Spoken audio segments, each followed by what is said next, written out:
Are you looking to improve your golf game in 2025? Look no further than Golf by Gun. Golf by Gun specializes in individual lessons, small group sessions for 2 to 3 people, and even corporate events to enhance your networking skills on the green.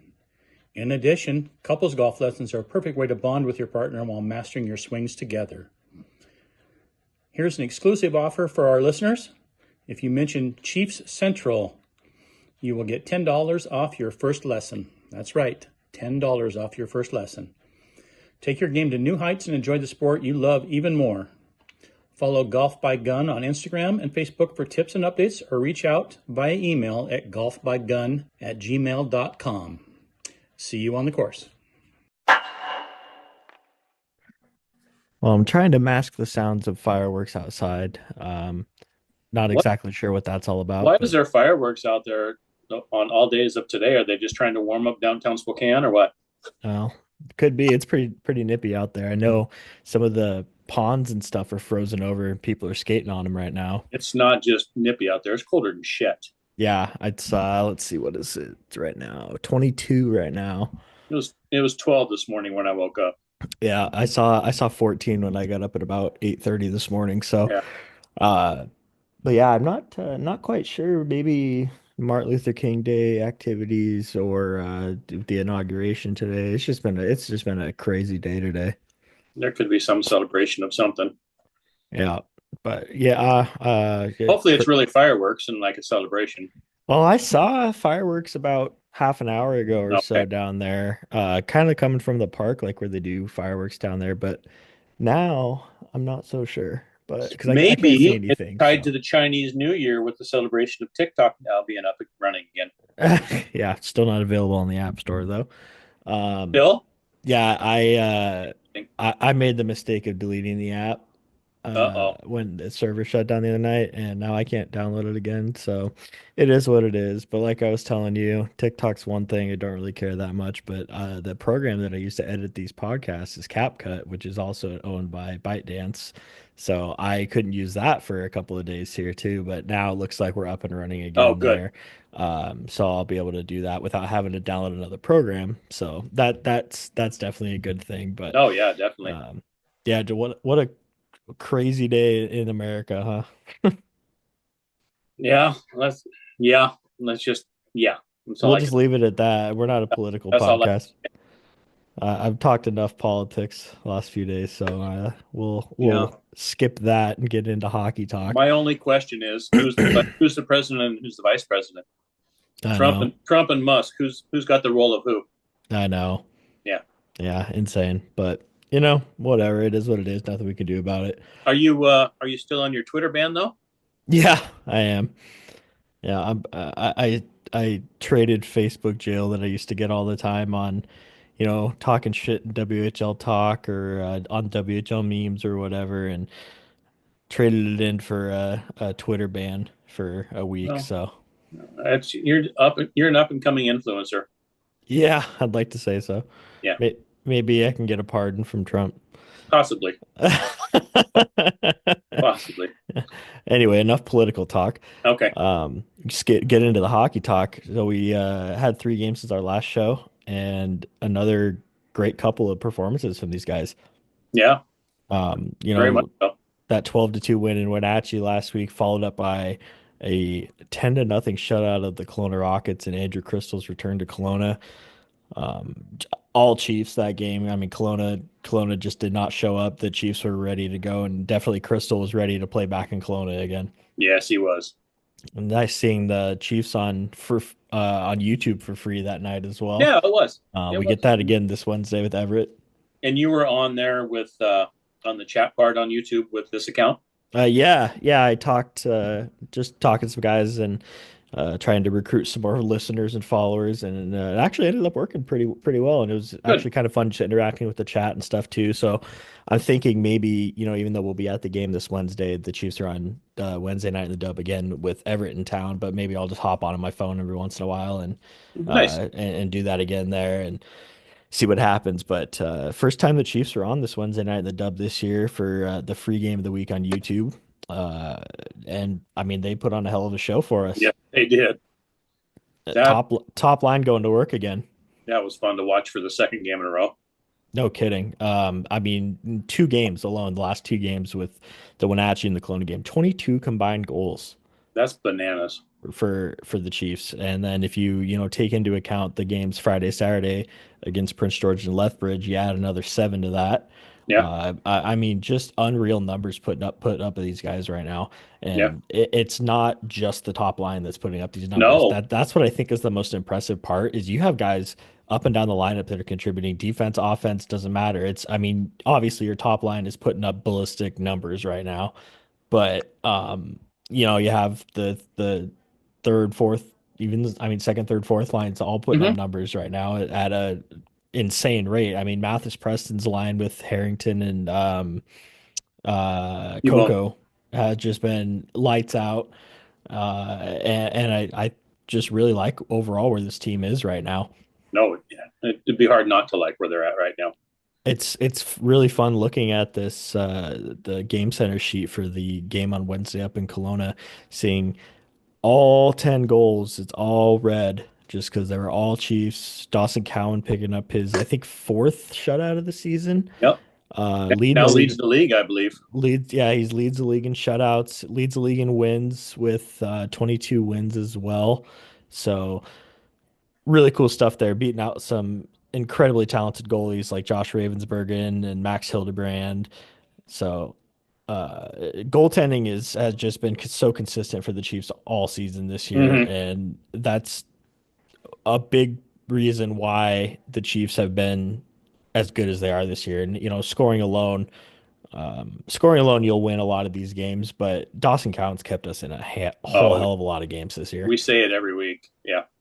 I mean, just some of the saves that he makes it look so easy out there, and it's awesome stuff to see. And then um, even Carter Essler. Hmm. I think he's played really well for these guys the last couple of games too when he's played, and I think that they have a really good system going where he plays every fourth or fifth game, Hmm. and kind of gets his reps in there too, and then Cowan carrying most of the load, obviously as a 19-year-old draft eligible goalie, but I'm again just really liking what I'm seeing right now.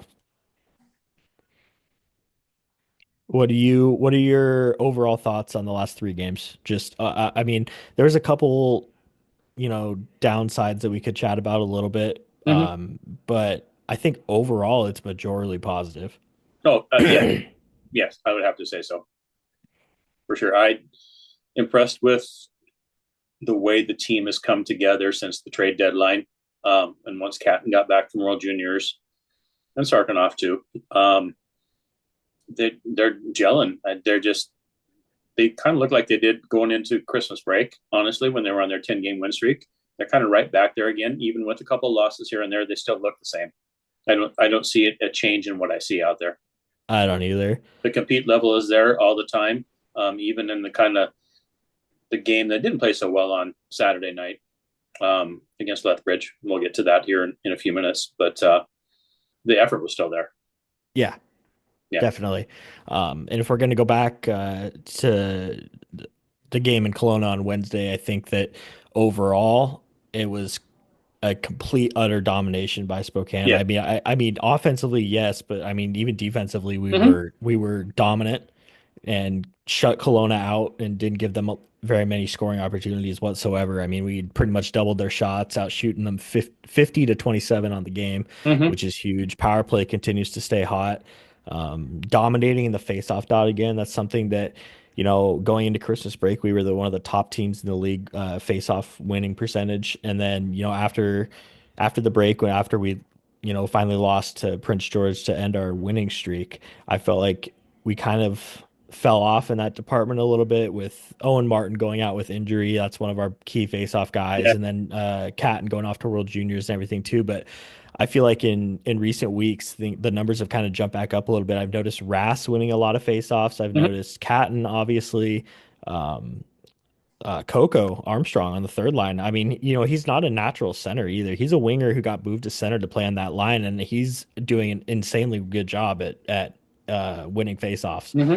And Brody Gillespie on the fourth line too. I mean, you put any of these guys in, and then Even the guys get kicked out of the dot or whatever, and a winger comes in, they're good at tying the puck up and getting it back to the D man and winning it that way. So I think that's a really underlooked aspect of the game that makes a huge difference, especially when you're in the defensive zone. You win the faceoff back and get it out. That's one less scoring opportunity for the You win, opposition. you win the faceoff. You get possession of the puck. You dictate the next move. Yeah. Absolutely. And honestly, in a situation like that in the defensive zone, I'm pretty comfortable with our defensemen's abilities to clear the puck out. I Hmm. think that compared to last year, especially on the penalty kill, when instead of tying it up on the boards and trying to find a little bit of open space before you dump it, they're just grabbing it and shooting it down the ice right away. It's what we should have been doing all along.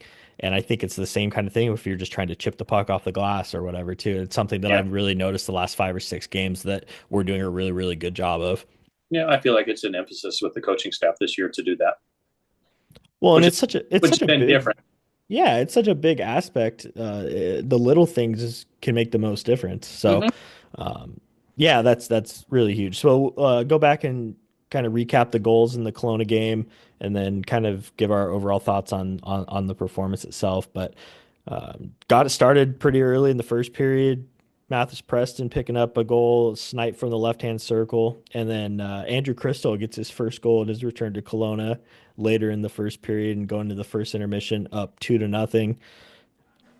Berkeley Catton gets on the board minute into the second period, and then a minute after that, Chase Harrington gets one. So again, like we were talking about, it's secondary scoring, getting the job done following the lead of the first line. Sam Oremba staying hot lately too. He's kind of been a goal scoring machine over the last 4 or 5 Yes, he games, has. which is awesome to see too, because I think he's really kind of come on as of late. Andrew Crystal picks up his second goal on a beautiful feed from Weinstein Yeah. for the defensive zone. Across all 3 lines, hit him right at the blue line, and he walked in on a breakaway and sniped it. And at that point, it forced the goalie change after becoming 6-0 game.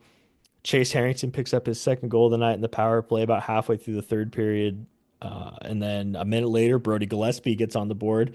Brody played in Kelowna for their U17 team up there Oh, in the did last he? couple of seasons. So he had some friends and stuff that were in attendance up Nice. there, assisted by Cohen Harris and Rhett Sather. So 3 16-year-olds contributing there on the Chiefs' seventh goal, so or eighth goal. So that was pretty cool too. I think that Brody's really looked good the last 3 or Yeah. 4 If I games had as to pick a well. guy that's really blossomed in the last half dozen games or so, especially the last four, it's been him. Yeah, I think that fourth line is really gelling right now since the addition of Crystal. They put together that fourth line with Sarkey, Cohen Harris, and Gillespie, and I think that Yeah. they've really built some chemistry in Yeah. there. Just the hustle that all 3 of those guys Hmm. have, and the physicality that they could put on the pressure they can put on the Yeah. opposition is huge. Great forechecking line too. Absolutely, absolutely. Um, and then, I felt like third period, the about the halfway point of the third period, the Chiefs piled on 3 goals in about 2 minutes time. Berkeley Catton picks up his second of the night, and then uh, pretty stale there for the last 8 minutes until just under 20 seconds to go. Chiefs are back on the power play after an unnecessary after the whistle scrum Yes. forced by a Kelowna player that ended up taking Sam Oremba out of the game. Unfortunately, looked like he had kind of a little bit of an ankle injury. From what I could see on the replays, it looked like he might have toe picked a little bit on the way Hmm. down and kind of bent his ankle at a weird area. Obviously, I'm not going to speculate anything, but I've heard that it's nothing too serious, hopefully. But kind of the message after that, it's already 9-0. Brad Lauer sending a message after that, putting out the top power play unit, number one power play in the league, to go out there and just kind of let we're not cool with that.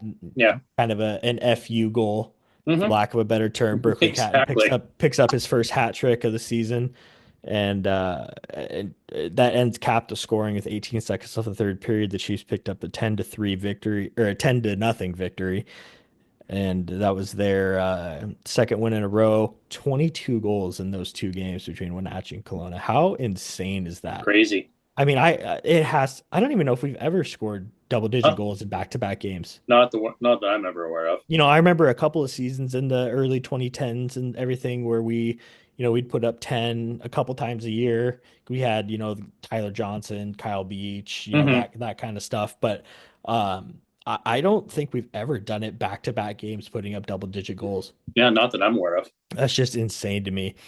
Um, Overall, Andrew Crystal, the first star of the game, 2 goals and 3 assists for a +4. So that's let's see, 5 goals and 7 assists in those 2 games for Crystal in the Chiefs uniform. Dawson Cowan, fourth shutout of the season, 27 saves, picks up the second star, and Berkeley Catton with the hat trick and an assist for the third star. Just a complete, utter dominant performance Hmm. from the Fun to Chiefs. watch. Very, very fun to watch. And going into Friday at home against Prince George, kind of I would say on paper, especially a little bit more of a competitive game with two of the top teams in the West. Prince George obviously making a couple of trades at the deadline as well to try to improve their roster for a run. And the Chiefs kind of gave it to him pretty early in that first period. Uh, didn't really necessarily expect to score 2 goals on Josh Ravensbergen in the first minute and a half of the first period. No, did not have Um, that on my bingo card, as I like to say. no, I definitely didn't either. But that first line going to work again. Nice little passing play between Van Olm and Crystal, and then Hmm. kind of dragging all the traffic over to the right hand side. And Will McIsaac cut down perfectly in the left side, and Crystal found an open lane and found him for the one timer 38 seconds into the first period. So obviously a great start in Andrew Hmm. Crystal's home debut for the Chiefs. And then just under a minute later, Chase Harrington on a breakaway from what a beautiful feed from Yeah, Mathis Preston. I mean, we had a perfect view of that right there yeah. too.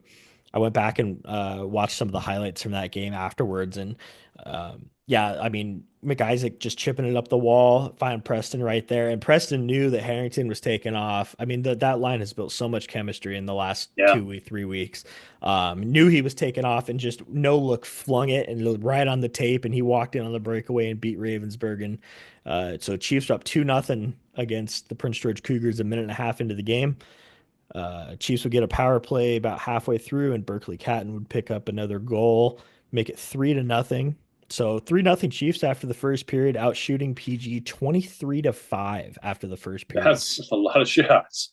I mean, I was astonished by that. 3-0 is going up after the first period, up 3-0 is great, but I was mind blown at that 23 shots after Yeah, one period. I mean, how many times have we had games where we didn't get 23 shots in a game? And exactly. And they then, weren't just throwing it on net and stuff too. no, they were grade Whatever. A opportunities. They were quality shots. Yeah. Absolutely. And that continued, honestly, for the rest of the game. The Chiefs' defense, I thought, was really, really good, Mhm. especially in the first 2 periods. Had a little bit of a collapse in the third A little period.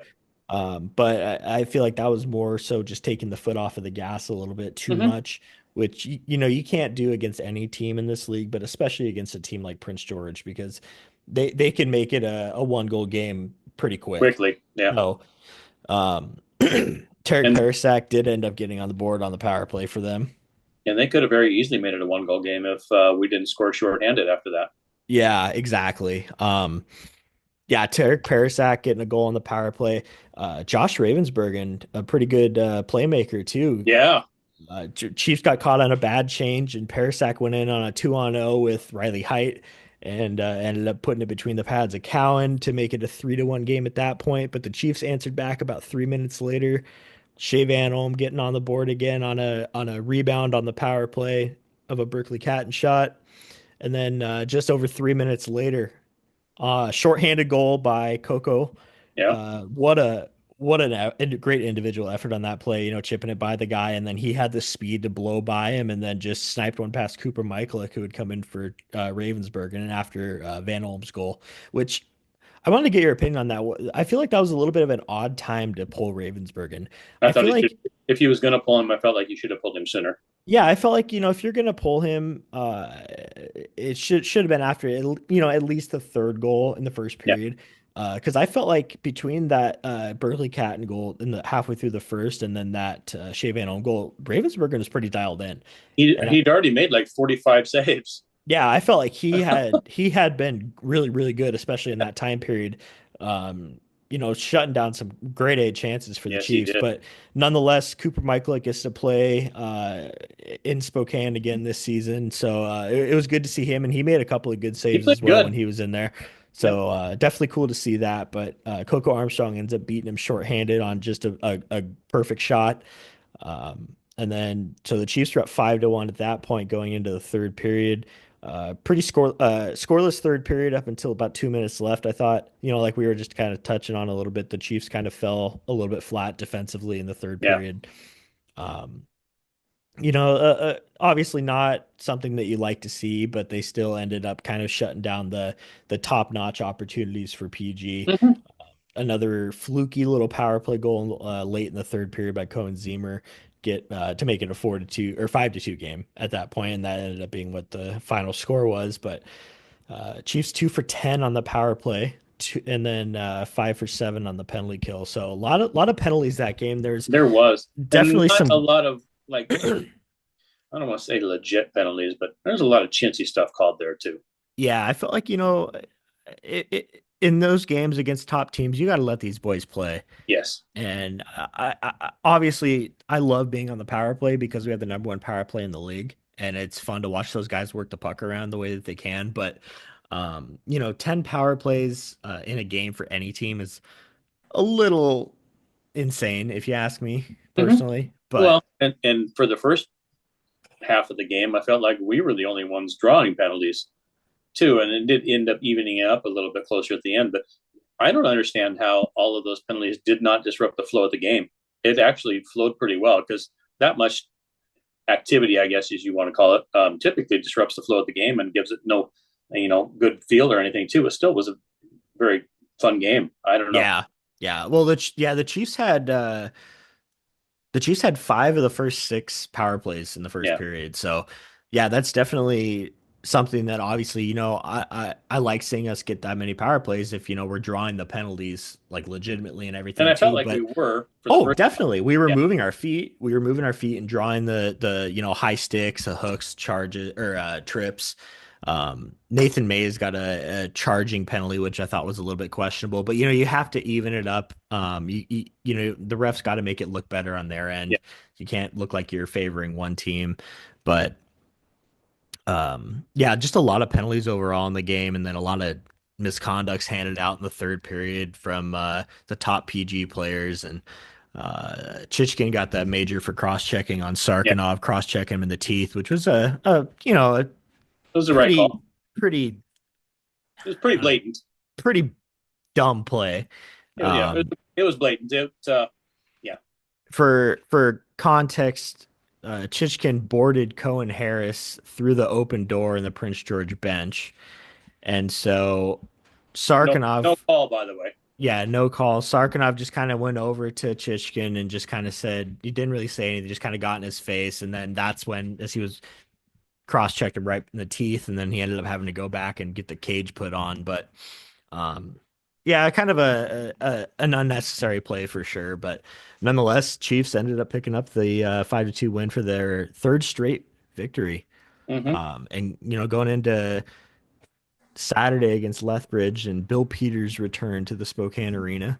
Um, Big crowd, military night. Chiefs were wearing those special jerseys and everything. And I honestly, I was very, very excited for this game because I thought it would be a good test for us to kind of see Hmm. where we are at against these top level teams, as opposed to playing a team like Wenatchee or Hmm. Kelowna, who's obviously struggling. And this game I thought was officiated very well It was. overall. I thought so too. I think that we had a couple of guys that we don't see very often, and only three penalties called in the whole game. Chiefs had 2 power plays. Lethbridge had one. Remember Both what I team told you about halfway through the game? What I felt like we were watching. a playoff game. Yeah, Yeah. it absolutely was. And quite frankly, this is very well a possibility, hypothetically, a WHL Yes. championship series. It very Yes. well could happen, which I think would be kind of crazy if you think about it. Hmm. Because in 1991, the Chiefs won the Memorial Cup. They swept the Lethbridge Hurricanes in 4 games in the WHL Finals. Yep. In 2008, the Chiefs played the Lethbridge Hurricanes in the WHL Championship and swept them 4-0. Yep. be kind of crazy. Yeah. But obviously we got a long ways to go. Yes. But um, so yeah, early in the first period, about 2.5 minutes in, Berkeley Catton scoring again. He's been putting the puck in the back of the net at an alarming rate since his return from the World Juniors. WHL Player of the Week, I just saw. Yeah, I just saw that he got announced that. I have that article pulled up as well. He racked up 5 goals, including a hat trick and 3 assists for 8 points in the 3 games this week. So it's back-to-back weeks with getting a pair of Chiefs as the WHL Player of the Week with Crystal last week and then Catton this week. So that was pretty cool. Yeah. Yeah, he got on the board 2.5 minutes into the game, and then again, it's kind of a layover to what we saw in the third period against Prince George. Just really kind of flat defensively and Yes. not great with the puck on our stick in this game. I felt, it was a good game overall, but I felt after the first period, once Lethbridge figured out how to shut down our top line of Hmm. Crystal Cat and Van And Olm, they did. they took control of the game, and the Chiefs just couldn't adjust to that. Yeah. Shea Van Olm with a nice snipe late in the first period to put us up 2-1 going into the first intermission. But after that, it was pretty much all Lethbridge. Jordan Gustafson, the former Seattle Thunderbird, picks up a hat trick in this game. And one of those being a shorthanded goal in the late in the, or midway through the first period. So little things like that, you gotta just again make the smart plays defensively and just chip the puck out, get it out of your zone, and don't do any um, unnecessary things with the puck. I mean, in general, but let alone in your defensive zone. I Yeah. mean, that's just something that can't happen. And if I love seeing that we've gotten a lot better with that even throughout the season, we've gotten a lot better with that, but we still Hmm. have these little lapses sometimes where we just I feel like we just kind of get lost out there Yes. with the puck on our stick, and it definitely hinders us a little bit. But, overall, what are your overall thoughts on like the weekend home games, seeing those games in person and seeing kind of how the team played overall between Friday and Saturday? That, it was good on Friday, right? Fun to watch again. Nice to see Crystal in person. That line is dynamic to watch. But I also commented to you that game and the game that we lost against Lethbridge that Preston, Harrington, Coco line also dynamic. Oh, for I sure. can't believe that those guys could play together for another few years on a line. It's going to be pretty fun to watch in the future. So that I was very impressed with watching too. I feel like all the focus has been on our so-called new top line. That line continues to impress. Like you said at the start of the podcast too, just all 4 lines definitely clicking and seem to have very good chemistry. I feel like Oremba being out now too a little bit. I feel like it disrupted Ekstrom's line a little bit on those 2 games, but I don't know. Everybody's fun to watch. They look tired on Saturday to me. Yeah. I don't know if scoring all those goals in a couple of games made them tired or what, but we definitely seem to lose our mojo halfway through the game on Saturday, and I'm not sure what that's contributing to, but Yeah. I think first period on Saturday was more so like the first period against, Prince George. Obviously not the lopsided shot total because mm-hmm. Lethbridge is a great defensive team, but um I felt like, we had that one period where we played our game and then we let Lethbridge kind of control the rest of the game from there. They caught us with that neutral zone trap that not a lot of teams use anymore, that Bill Peters loves to use and He is does. so effective. And he's got the roster built right now to shut down that top line. And, Yeah, obviously if your top line's getting shut down, that's going to kind of shut down your other lines too. yeah, And it's hard to beat that neutral zone trap. no, And it's tough to get it in and get on the forecheck when you have those guys kind of poke the puck away from you at the red line. yeah, no. The one thing I do want to say about that game, though, too, Bill Peters has himself a hell of a team there. Yeah, absolutely. They move the puck well. They do the little things, and you know what it reminds me of? It reminds me exactly of our team in '08. Yes, I mean, Bill. I was 11 years You mean a old, Bill but Peters team? yes. I mean, I was 11 years old, but even I can remember our play style back then looked exactly like how Hmm. he's still coaching the same exact way because it's Hmm. effective and it It works. And works. it worked at the NHL level. So Yep, obviously it's going to work in exactly. the junior level. And like you said, and you pointed out all the players they got in trades at the trade deadline too. Yeah, they We're got look, we're looking at that roster on the ice the other night. Saying, oh, I forgot he now plays for them. Oh, I forgot he now plays for them. Caden Price, Jordan Gustafson, Jaeger. um, Jaeger. Yeah, Jaeger is another one. He's been a little bit quiet for them, unfortunately for Lethbridge. I mean, fortunately for us, but um, that Wojtek Port, he was on the Czechia World Junior team, Mm-hmm. defenseman. I mean, they got a stacked roster. Jackson Unger, their goaltender. Yes. So they made a few moves to really kind of bolster their roster for a run, and it's I mean it's They're working for them. I think that Jordan Gustafson addition is really going to pay off for them. they're going to be tough. They've won now what they won 7 in a row. Yeah, so they swept their U.S. division road Isn't that trip. crazy? Uh-huh. And There, that we know how many good teams there are in the U.S. division.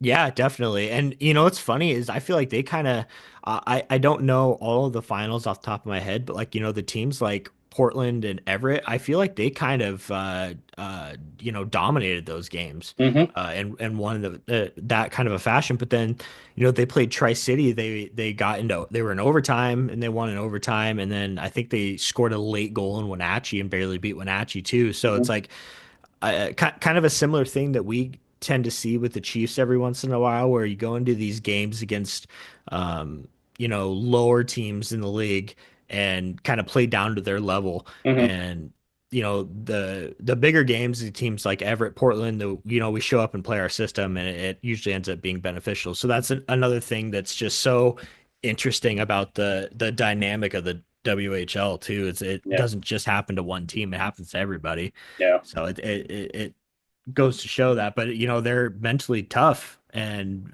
obviously having Bill Peters as a coach is a huge testament to No. that. I mean, we've played a lot of teams this year and seen Everett is good. They've been fun to watch. Portland, when they get rolling, they're good to watch. So I would have to say that Lethbridge is the most all around team I've seen us play against so far this year. And talking about that, we have a couple of more huge matchups coming up in the next 2 weeks.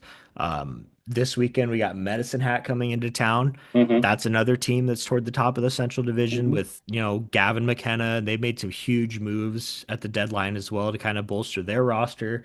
And then, obviously we have Everett on Wednesday. And then the following Friday after the Medicine Hat game, we have Victoria coming to Mm-hmm. town. And Victoria made a couple of huge deadline moves as Yeah. well, getting Issa guy from Wenatchee and a couple of guys from back east.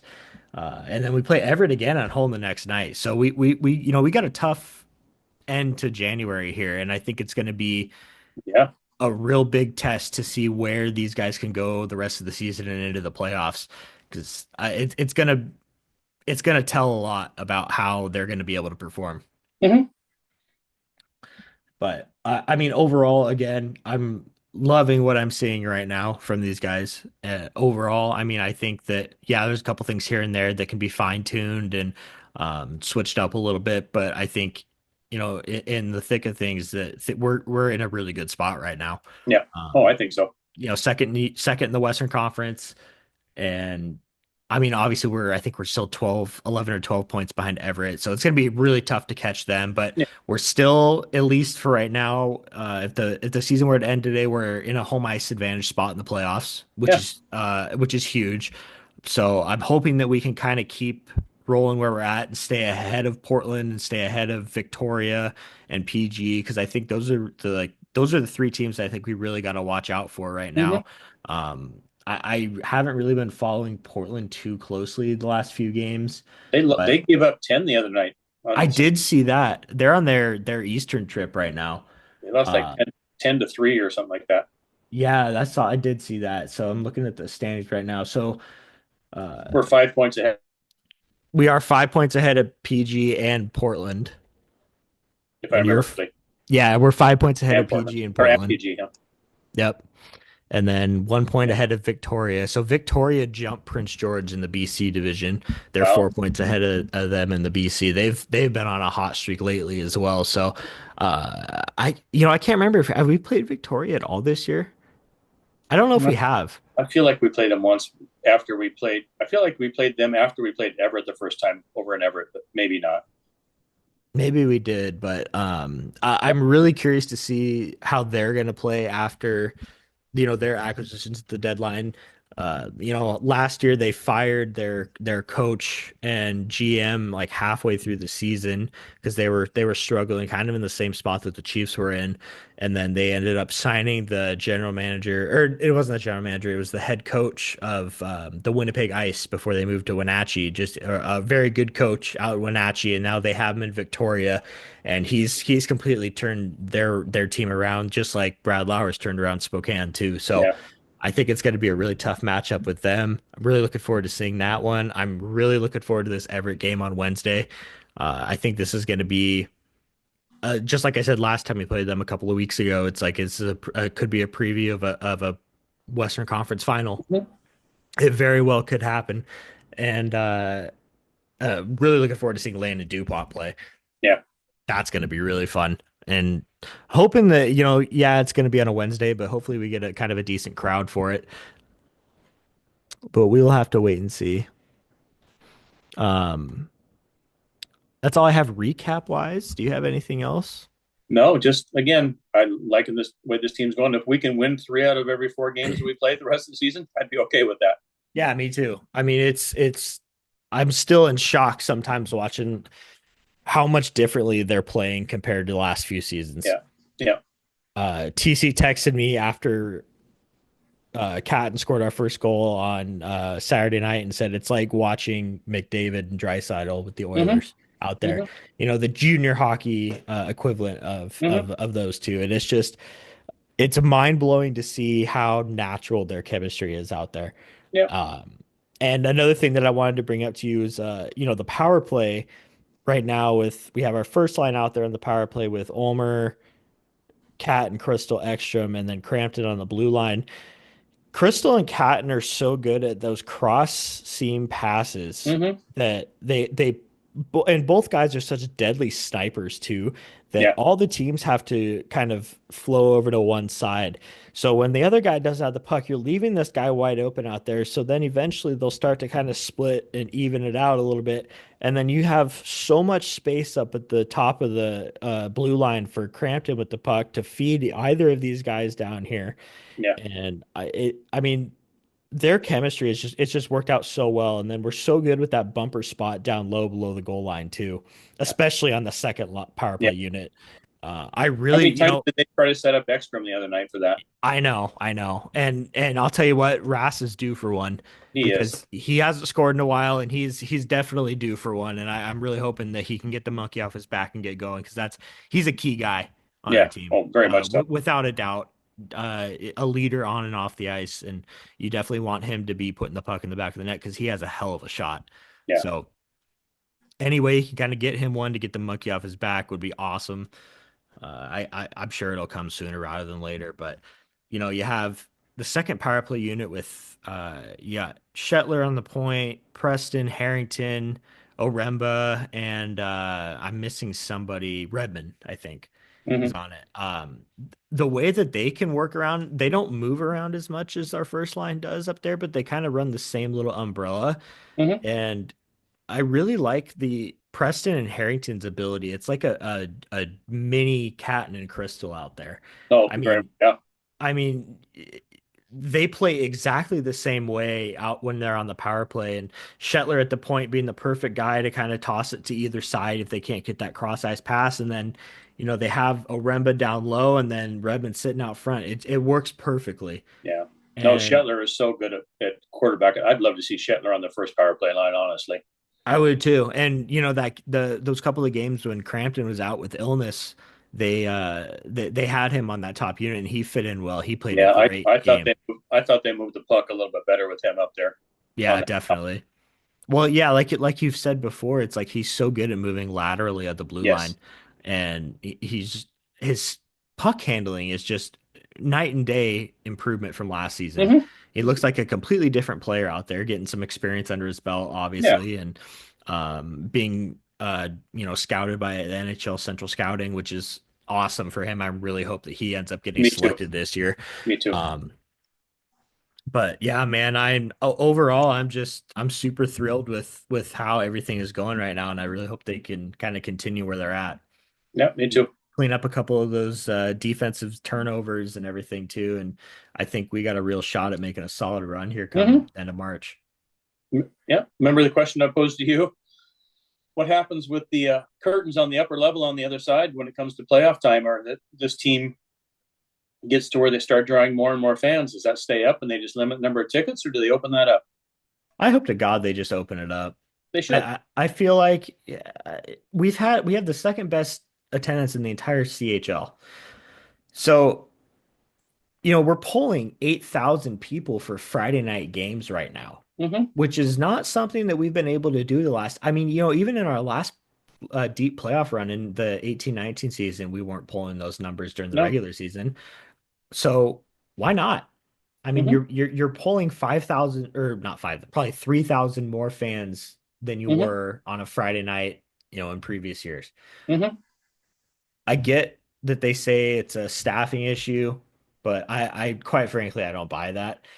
Um, but If that's the case, find some more people to staff. yeah, exactly. I mean, hell, I'll go do it. Yeah. I'll happily do it if we can get another 3,000 people in the arena for a playoff game. And Even on a Wednesday night, I don't care. in the meantime, you brought this point up the other night. Can we paint something for God's sakes on those curtains so it doesn't just look like a black curtain? Can we paint "Go Chiefs Go" or something like that up there too, so it looks like something other than just the dark void? I think that'd be awesome. I get why they have it all black to make it kind of look like it's, just empty up there. There's Like it's nothing not. up there. Yeah. I get it, but I think it would be so much cooler for the fans and for the players to go look and see like their logo up there, or Mhm. again, like you said, a Go Chiefs Go or something. Why not? Yeah, I agree. Why not? I mean, I don't know if that curtain is owned by the arena or the Chiefs or what, but I think I don't know. I think it'd be cool. Yeah. Well, with the amount of money that they're charging for everything in concessions, if it's owned by the arena, the Chiefs could probably afford to buy their own curtains and say that. This is very true. Yeah. This is very true. Unfortunately, though, the arena does control all those prices and the city controls all those prices, which But sucks. But the Chiefs gets half of that. right, right, Right. right. They're making some money too. Yeah, yeah. But it is what it is. Logistics. I'm sorry I'm going into a grievance here already, but That's okay. Do you have any other grievances? yeah, if we're gonna have, Let's hear it. it's not buck night anymore. We're gonna have $3 night. Can we have some ice in the goddamn ice machines for F's sakes? How Yeah, many that pissed how me many off. how many soda dispensers did we go to the other night to try to find ice to put in our drinks? I think we went to 4 before we finally like tried to talk to somebody about it. Yeah, It's cool that they have their own self-serve stations now and everything. You can go back for refills or whatever. But god damn, dude, I can't drink a warm soda. they're not prepared. They were not prepared for tonight that night at all, from staffing wise as far as ice goes. The one machine too, I could told you, man, it doesn't taste even like fizzy without ice, and then come to find out that particular machine didn't have any CO2 that was working, so it really was flat and not fizzy. Yeah. It's Test just that test that shit before the game starts, and so you know everything's up and running and working. you would think that they would do that, but Well, again, this is more of a grievance with the Spokane yes, Arena. this is not a team grievance for sure. I don't But really have many grievances with the team, but a lot of my grievances do again come with the arena for sure. sweet Caroline. Oh my God. Don't even get me started. But the playlist was better on Saturday night. Yeah, it's been a little bit better Yeah, here and there. I think Sweet Caroline's the next thing that needs to it's go. got to go. It's got to go. I'm gonna need you to chat with your buddy Jay next time Yeah, you see him at the golf course when you guys open back up. yeah. Sweet Caroline should have left with Ryan Smith. Sorry. Yeah, it should have left long before that. Yeah. But yeah, I agree. I feel like, and you know what else is funny? Going back, if we're gonna talk Sweet Caroline for a second, I was on Saturday at work. I had a guy riding along with me, a new guy that I'm training, and he was an older guy, probably in his mid 40s, early 50s maybe, and we were talking about music and stuff too, and talking about Sweet Carol. He brought up Neil Diamond or something, and I just literally shook my head and I just said, "Don't even get me started on Neil Diamond, dude." And I was telling him about how, like, our opinion on, like, the Chiefs, and when they play that so late in the game, regardless of if you're winning or losing, it just, to me, it brings the vibe down. It Hmm. it mellows you out. It doesn't get me fired up to watch the, remaining 6 minutes of the third period. I Right. can't imagine it does for the players. But yeah, I told him, I said, he was in the back getting a package and closed the bulkhead door there, and he just starts going, "Sweet Caroline." And I just yelled, "Shut the fuck up." And I told him that when they played it on Saturday night, I was gonna start thinking about him. And yeah, they did play it, and I just buried my head in my phone. I can't handle it, man. Yeah. Give Yeah. me give me Eye of the Tiger, give me We Will Rock You. Yeah. There's Something. plenty more rock anthems, like Yep. stadium anthems, that you could Yes. play in that situation to kind of get the thing going. If you're gonna play Sweet Caroline, do it pregame. Do it, During, do during an it. intermission. No, no, no. Do it during a whistle, after a whistle, and then the crowd can continue to sing after the play starts Yeah. again. Keeps the music down, keeps the fans happy. Do it that way. There you I think go. that's a much better way to do it personally. But again, I don't run it. Just my opinion. What do you know? You're only a fan, so I'm only a fan. I never played hockey. that's true. Well, I did. I played rec league in high school for 3 years, There you but go. yeah, that's about it. But With that's Tyler Yamamoto on your team for a couple games. I did. Yeah, I played with Yami. That was pretty fun. Yeah, that's pretty That was cool. pretty fun. Is he still with Utah's AHL team? Do you I know? believe so. Yeah. Kind of wish you'd get a chance with somebody else here and Yeah, up in the big leagues. We'll see. I don't know. We'll see what happens. These But players are just getting too damn good. I know, and like we were saying last week, they're getting better and better at a younger age too. Yeah, yeah, It's pretty bonkers. it is. Did you post anything on Facebook for anybody to? I did not. I completely spaced it today. Well, it's a holiday for you too, so Yeah, unfortunately, I don't get the extra day off tomorrow, so oh, we don't. that's right. You usually have Mondays off, so when the holidays fall on Monday, you don't get Tuesday off. I forgot about that. No, I do get it off. If we don't have any operations on Monday, I do get Tuesday off because I don't work Mondays normally. But MLK Day, we were still running Oh, were you really? operations I today. would have thought you were Yeah, off for sure. I would have thought so too, but I was wrong. Well, Oh, and there's some more fireworks I was gonna out say, maybe the there. fireworks are for you. Yeah, that might be my cue to go and run for cover here. I don't know. I got nothing. I'm just kind of rambling at this point. It could be. You never know. This is Uh, downtown Spokane. yeah. All right. So a couple games this weekend, and then kind of catch back up next week and see how we did. No, as always, Go Chiefs, go go. Chiefs, go.